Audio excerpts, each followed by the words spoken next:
Welcome back to Patio Cooking. We're doing that backyard favorite, spare ribs out here on the Weber Smoky Mountain. Let's get started. Spare ribs. I just got a basic pack of these Smithfield whole spare ribs. I always buy them this way. I do trim them down to the St. Louis style cut, but it's so much cheaper. You're gonna save about $2 to $3 a pound just trimming this stuff yourself. Why pay the butcher when it only takes a minute? Let me get these out of the pack and we're gonna start trimming these things up. We got the whole spare rib cleaned off, and this is what we wanna do. We wanna separate the rib tip from the rib. As you can see, this rib already has a natural line down it. You can just see that right there. Just run your finger through, get you a sharp knife because you gotta cut through this chine bone, and first I score it. And once I get that thing scored, here goes where you gotta apply a little pressure just to get through that chine bone. Nothing crazy. And there it is, that rib tip. Don't throw this away unless you want to. I threw this on the grill, and this is like that pit master snack. It's pretty good. It's just got a lot of cartilage in it. You might be chewing on a little bony feeling piece here and there, but it's still a good piece of meat. So we're not done yet. I want to get all these little loose pieces right here trimmed off. Flip this thing over. You got this big flap right here, this big piece of skirt, and you just want to cut that off. If you leave this thing on, it's just going to burn up during your cook. And any little pieces like that, that's why you want to take those off. They'll just get burnt. This is just a backyard cook, so you don't got to get too critical with it. So we got it trimmed up. This is what it looks like. A nice little rack of St. Louis style ribs. Got these on the board. We got to get them seasoned up. Let me show you how I do that. I'll get this old nasty glove off. If you got a dry rib, you definitely want to use a binder, but these things are not that way. So how I start this is I just got a 50-50 blend salt and pepper. I'm just going to go on light. This is that 16 mesh coarse ground pepper. That's why you're seeing that more than the salt. But trust me, it's a 50-50 blend. I pat that in. Then I go on with some of this Holy Gospel. I like this rub. You use your favorite barbecue rub. But I'm telling you, if y'all want to try this one out by Meat Church, hey, it goes good on some spare ribs. That's guaranteed. Then I just kind of shake it on heavy. There's not a lot of salt in this rub, so you can kind of go on pretty heavy with this stuff. So we got the rack flipped over. We forgot to take this membrane off. Another crucial step. If you don't take this little membrane off, this shiny material right here, when you go in to take a bite after it's cooked, it's gonna be like chewy, hard piece, and it's so simple to take off. Simple butter knife, go to the middle rack of the ribs. I kind of just get me a little place here, pry it up, get underneath it. It's not a perfect science, but it's not rocket science either. So once I get all the way across it, I kind of just lift up and it'll pull right off. And if you got to go in and clean up a little bit, take the extra time and do it. They're not all one pull wonders. So now that we got all that nastiness off, I just go to the back side. I don't do the salt and pepper on the back side.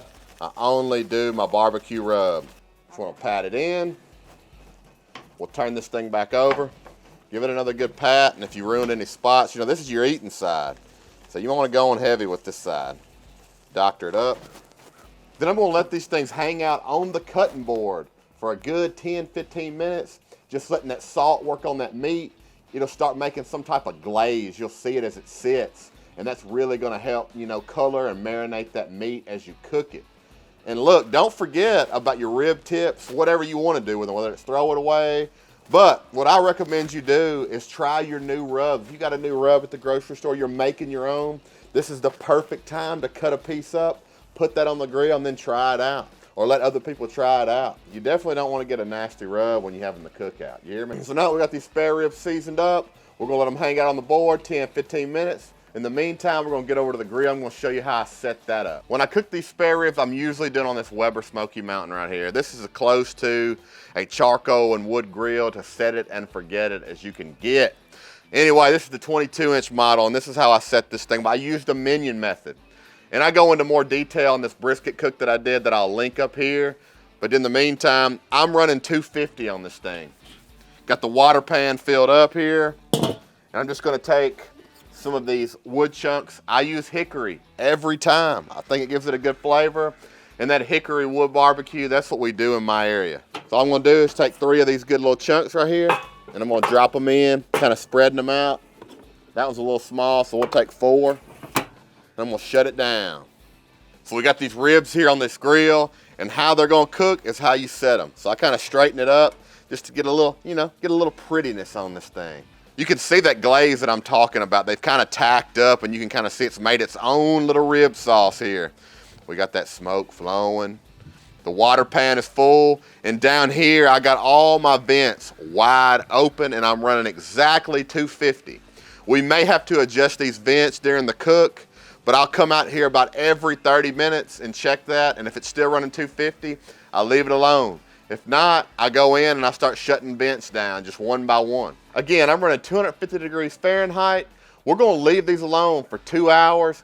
Then we're gonna come back and I'm gonna show you what they're looking like. Stay with me. So we are exactly 2 hours in right now. This thing has held true 250 this whole time. Haven't done anything. Let's see what these ribs are looking like. Look at them ribs.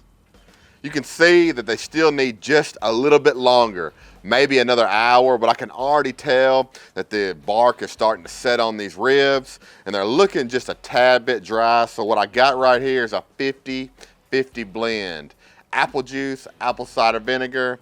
I like that vinegar in there. It gives it a little pop, and it's gonna help them brown up just a little bit more. So I'm just gonna go ahead and spray these things down and get them juicy.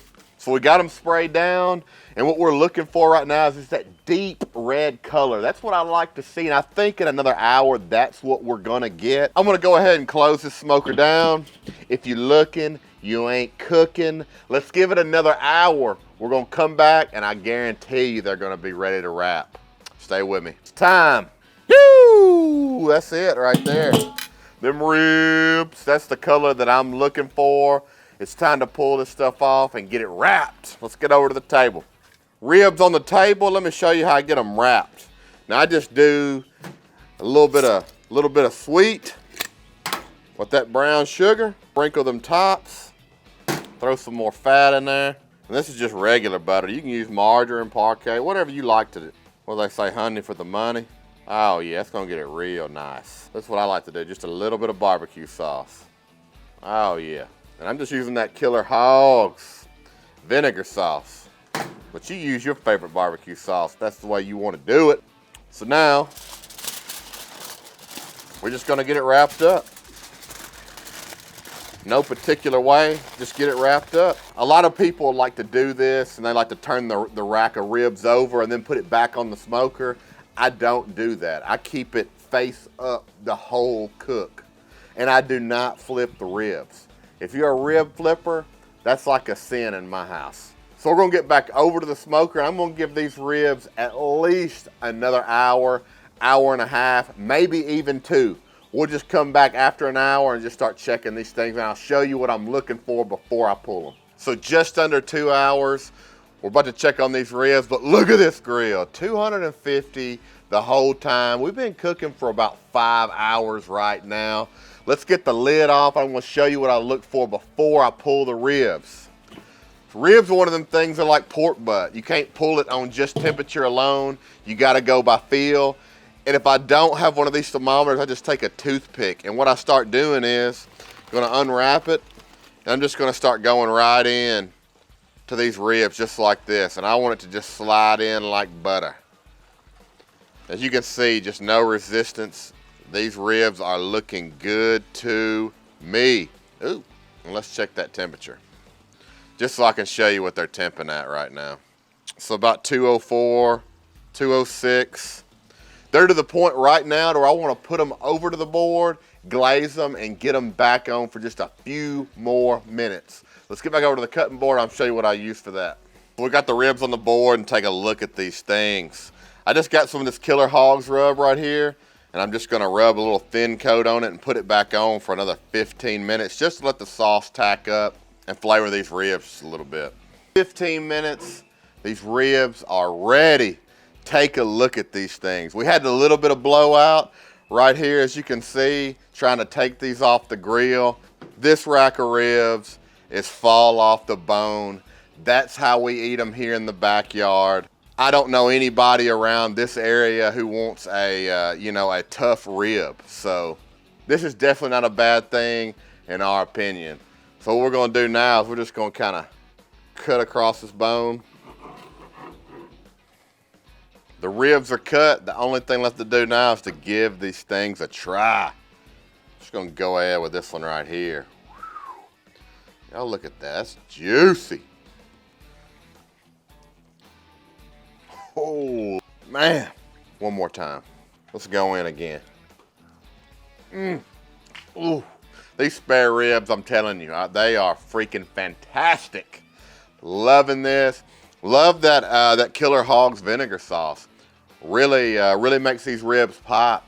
I got to get in here and eat. Thank y'all for watching. Like, comment, subscribe. Till next time. Man, that's good.